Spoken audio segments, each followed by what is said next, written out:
combien Ben Ali ou Moubarak ou Kadhafi a laissé vraiment dans sa affaire. Donc, est-ce que créer une commission euro-méditerranéenne pour veiller à ces fortunes ne serait pas une bonne idée?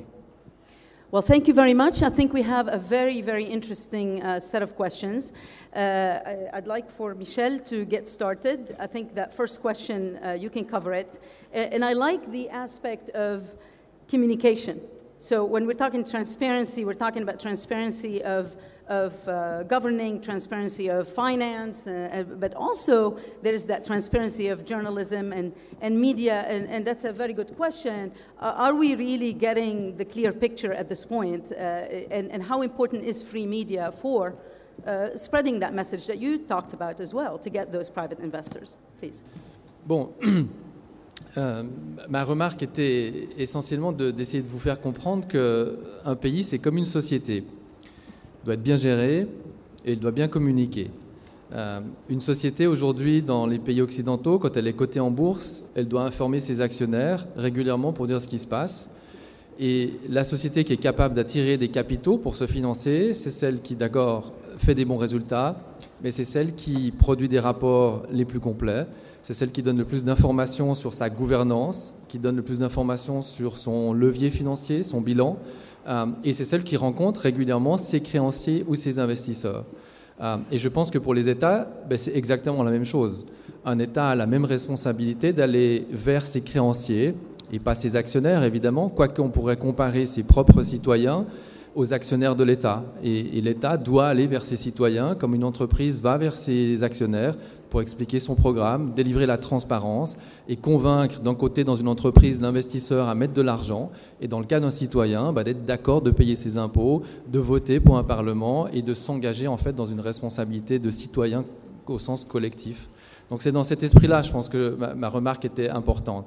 Maintenant, dans le développement économique en Asie, ce qui était frappant de voir, c'est que ce sont des agences de développement d'État qui se sont mis en place et qui ont réussi à faire ce marketing. Et il a été vraiment extrêmement bien fait.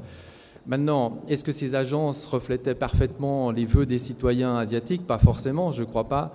La question démocratique n'était d'ailleurs pas tellement à l'ordre du jour dans l'essor des pays asiatiques. Alors, votre question est complexe parce qu'évidemment, aujourd'hui, dans vos pays, certains ont déjà eu des élections, des gouvernements. Et quand on a des élections, en principe, un gouvernement représente ses électeurs. Donc, l'électeur doit aussi faire confiance au gouvernement qui est mis en place. Et c'est la démocratie fait que si les enjeux et le gouvernement élu ne remplit pas ses obligations, normalement, il n'est pas réélu lors du prochain mandat. Donc, le conseil qu'on peut donner, c'est évidemment d'observer le mieux possible ces engagements marketing, de communication de vos gouvernements pour les soutenir ou les sanctionner lors des prochaines élections. Maintenant, est-ce qu'ils seront bons ou mauvais dans la communication, difficile à dire, mais ils peuvent bénéficier d'aide de ce point de vue-là via les organismes de banques multinationales qui doivent pouvoir donner des conseils intelligents là-dedans, je pense. All right, thank you very much. I'm going to go to Nono. We will come to you to answer your questions, of course. But I think we can cover the Brookings Institute and the last question in one, and whatever else that you can pick up from that. And I think this brings us to the initiative that you want to talk about, which is really the responsibility of other countries in all this. And should the Arab world depend only on aid, or is there other things that should be coming? But tell us a little bit about the partnership of Deauville and your involvement in it, and how it all applies to the questions asked, please.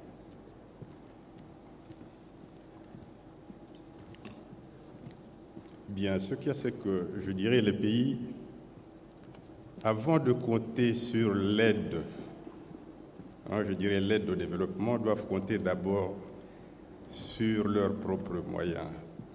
Il faut une appropriation de cela, puisque pour qu'un pays s'en sorte, il faut qu'on puisse sortir du fait que, je dirais, l'assistance viendra de l'étranger.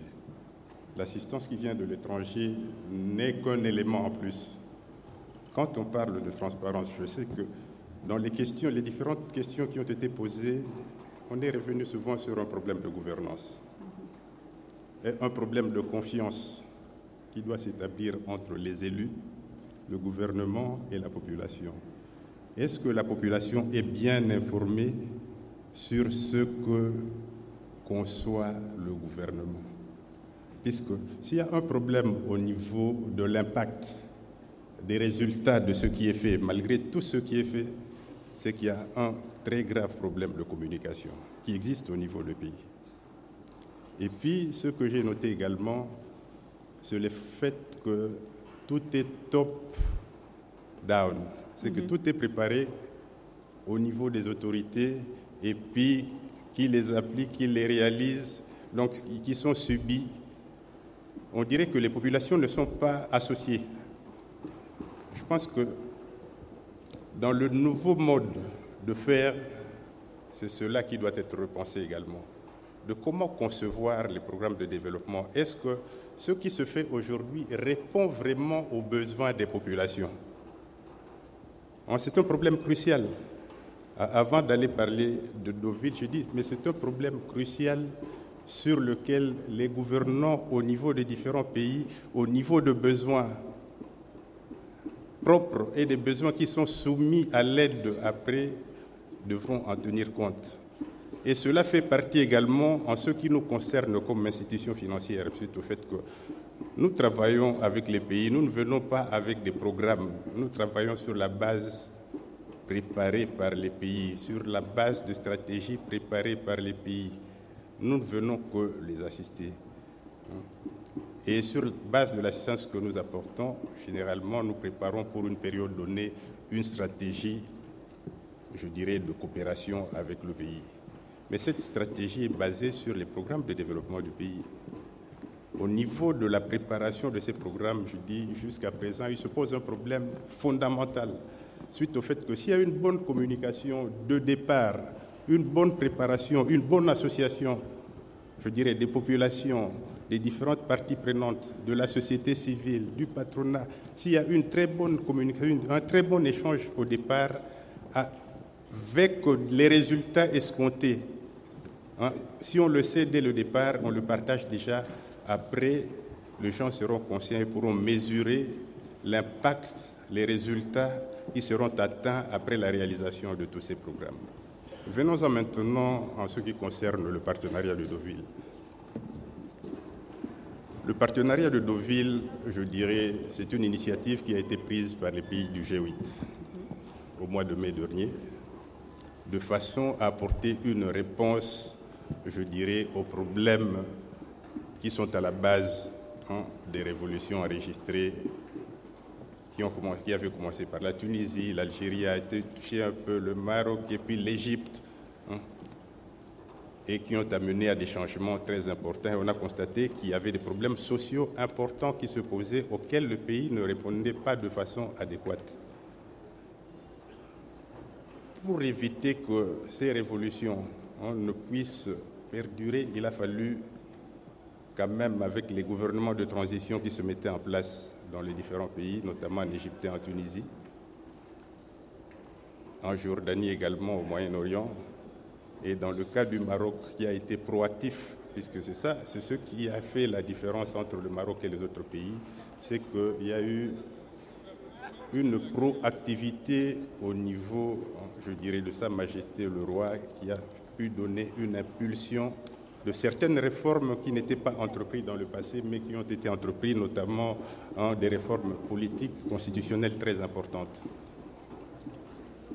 Alors, sur la base des besoins exprimés par les différents pays, dans le cas de l'Afrique du Nord, la Tunisie, le Maroc et l'Égypte, les pays du G8 ont dit « Ok, nous allons vous aider à court terme, déjà sur la période 2011-2013, à apporter le plus de ressources possibles qui pourront, je dirais, aider les pays à répondre aux besoins urgents exprimés par les populations.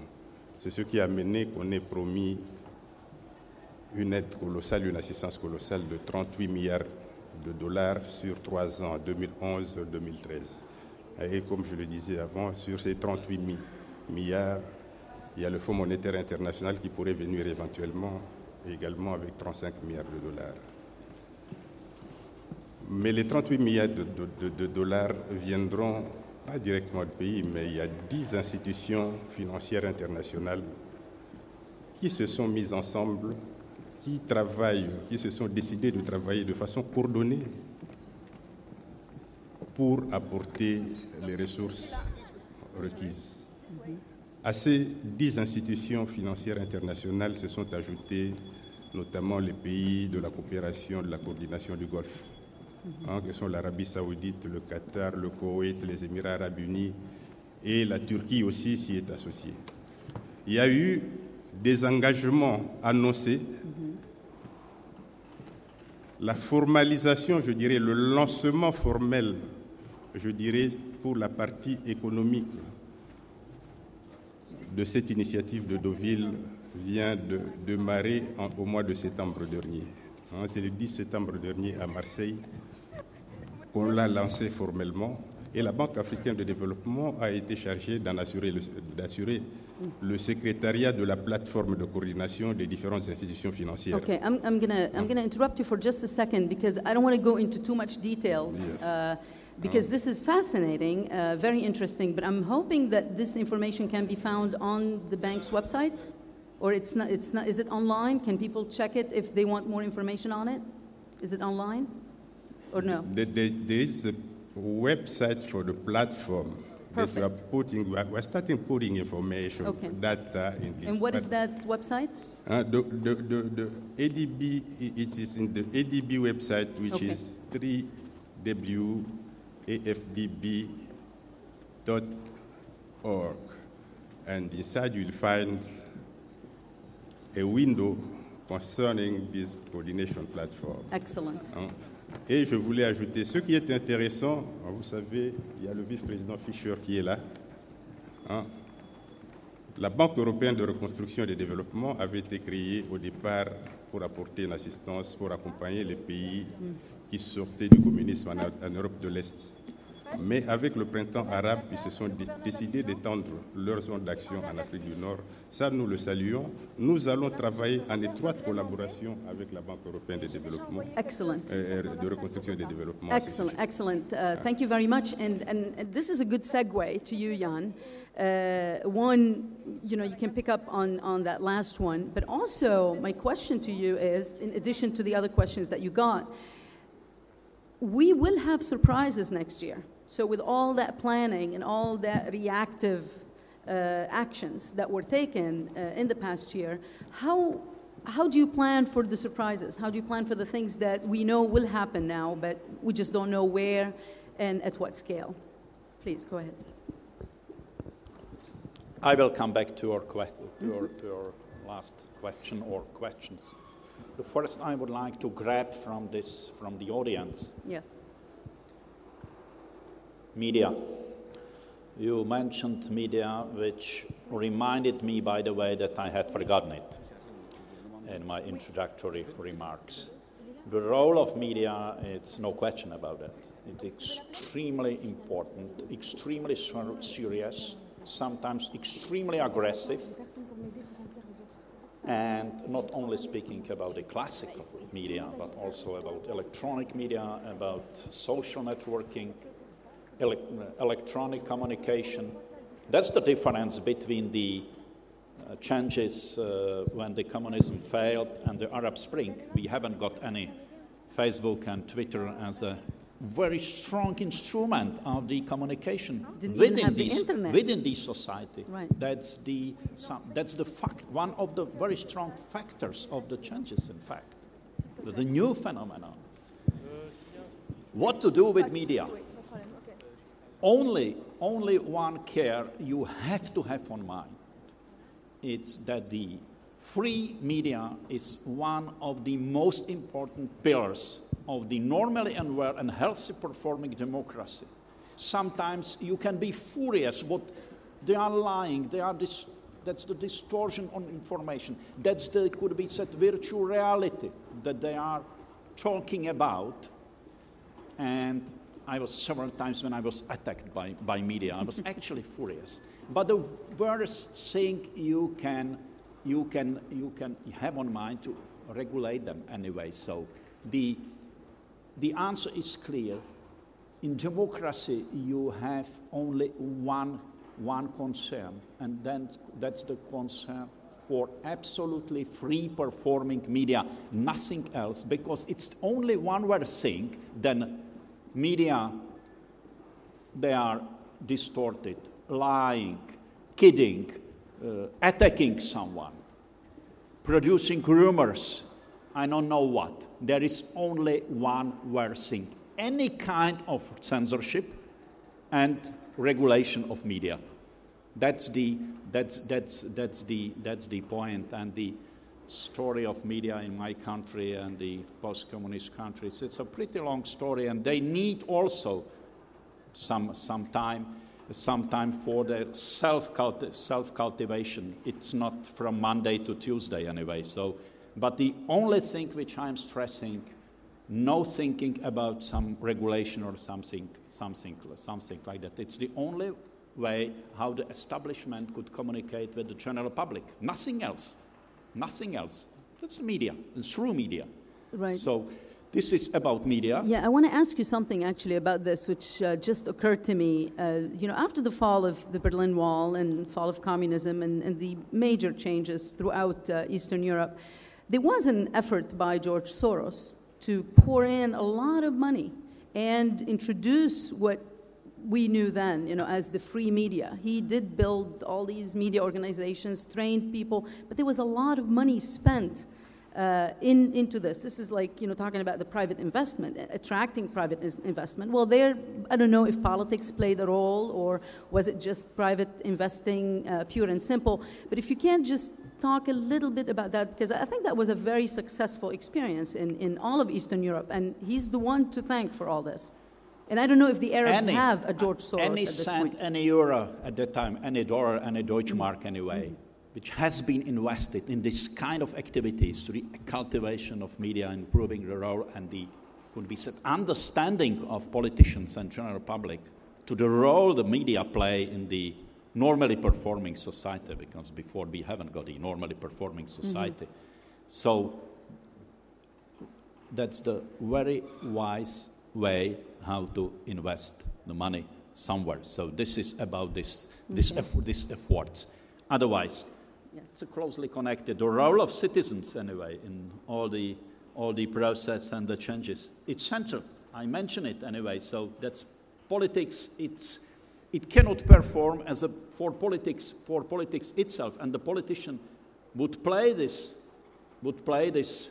kind of game, and you can do it under umbrella of formally democratically performing society. But if you lost the interest for your citizens, that's the very bad, and that's the beginning of the end anyway. So that's the citizen as the or human being as the central and focal point of any rationally organized and well-performing politics. That's clear. I fully agree with you. The very closely connected question was, or comment rather, was that not only investing, not only lending. That's what I have said. The care for business environment, care for better governments, care for a well-performing administration, civil service, and so on. That's the legislation, and so on and so forth. Very important. So not only to set up the series and a very nice pipeline of projects which are transferring the money from, I don't know, from the banks towards to going somewhere without very clearly set up of the conditions for good management of money. So that's otherwise it doesn't make sense. I think Michel wants to jump in, and then we'll go to your answer to Jawad's question. We definitely want to answer all the questions, and those who have new questions, please let me know, because we want to finish early. We don't want to keep people, and we want you to leave here wanting more. Okay, so maybe you can come close to that area. Everybody who has a question. I don't know where the microphone is, but Soraya will have it ready for us, I guess, or one of the gentlemen. Yes, Michel. Voilà. Oui, c'était pour rebondir sur ce que Madame disait aussi au niveau de l'aide. Donc, je suis d'accord qu'une bonne aide doit pouvoir être quantifiée, contrôlée et sanctionnée. Ce qui me paraissait intéressant, ce qui me paraît intéressant aujourd'hui, pendant longtemps, les États ont refusé de prendre des sanctions quand le pays qui recevait l'aide ne se conformait pas conformément en fait à l'objectif de base, pour une raison simple, une espèce de pudeur qui se disait mais si on émet une sanction et que notre aide est réduite, à la fin ce seront les populations qui vont souffrir. Ça paraît un argument assez juste au départ et qui a fait que on n'a pas pris de sanctions. Alors pour faire le parallèle avec ce qui s'est passé justement dans les pays arabes, je pense que c'est ça qui est intéressant, c'est qu'on voit qu'à un moment donné, ce n'est pas le fait d'avoir de l'aide ou pas qui est déterminant, c'est le fait qu'une population en a véritablement marre et qu'elle a envie de s'en sortir par elle-même. Et je pense que ça doit faire réfléchir justement sur le rôle de la sanction et qu'on pourrait très bien se dire aujourd'hui, voilà, tel pays ne remplit pas ses obligations, il est sanctionné, et en bout de course, bien sûr que la population va souffrir, mais c'est à elle à se prendre en main et c'est à elle de se révolter ou en tout cas d'essayer de renverser le cours des choses. Donc c'était juste le parallèle qui me paraissait intéressant et c'est peut-être qu'on est en train de changer dans la façon d'appliquer ces choses-là. Okay, I'm going to let you answer your last question, and we're going to go to how many? 3 questions in the audience. Okay. I'm going to have to limit it to 3, I'm sorry. So the gentleman, and the lady, okay? And the others, we will be here. So if you have questions, come and talk to us. But Michelle has to run to another panel, right? At 4:30. No, not now, when we're done. So I want to try to finish on time. So no one is pinched for time, but feel free to come and talk to us afterwards. So go ahead, Jan. Okay, fine. So Jawad's question? I feel that I'm owing the reply or response Absolutely. to your question. No secret that there were some ideas to establish the new bank or international financial institution which would operate or would cover this region, and that could be said it was discussed on the top level of the European politicians and in other structures, and I witnessed these debates in my previous capacity as the Prime Minister. It was the French initiative and initiatives of others. So, but at the end of the day, the politicians came to the conclusion that it would be better and more rational to use the capacities and capabilities and experience and the expertise of the existing structures and existing international financial institution. Time is running out. They came to the conclusion that it wouldn't be good to organize something pretty new, the new structure, new capacity building, and so on and so forth. So why not to use the existing structures and existing, let's say, financial houses? That's the different situation which we are facing now, and the situation when the Berlin Wall failed, was pulled down, because at that time there was no experience with some transition anywhere anyway. So that was something new, and that was the reason that the EBRD was established in 1991.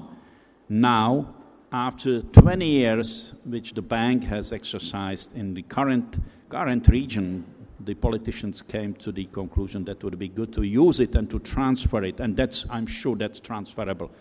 That's transferable, but to have the good synergy from the cooperation with others, that needs, of course, to recognize and learn the lessons from the new region, which is new for us, of course. But on the other hand, I'm sure that the accumulated know-how of the bank during the last 20 years in Central Asia, Western Balkans, Central and Eastern Europe could be used here. Namely, if we talk about our engagement in private sector, financial institution, banking sector, and so on and so on and so forth. So this is the story.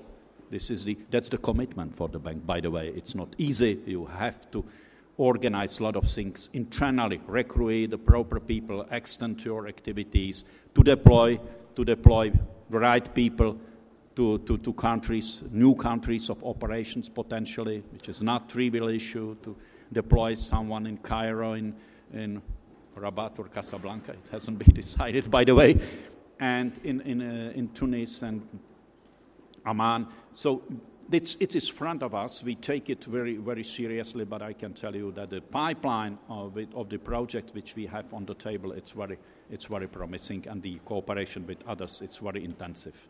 Okay, excellent. Let's go to the questions then. Who has the microphone? Go ahead, get started, yes. Bonjour, Bouchra Benhida, directeur de l'Institut de recherche en géopolitique, géoéconomie à l'ESCA École de Management. Alors, ma question, c'est à propos de l'innovation. Quelle est la place de l'innovation dans cette stratégie de financement? Et si place il y a, est-ce qu'il ne serait pas censé de prévoir des garde-fous pour ne pas retomber dans ou susciter une crise comme celle de 2008?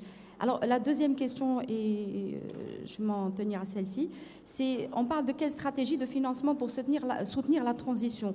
Est-ce qu'il n'y a pas une contrainte qui vient d'émerger quant à cette stratégie, à savoir le financement des pays européens en crise?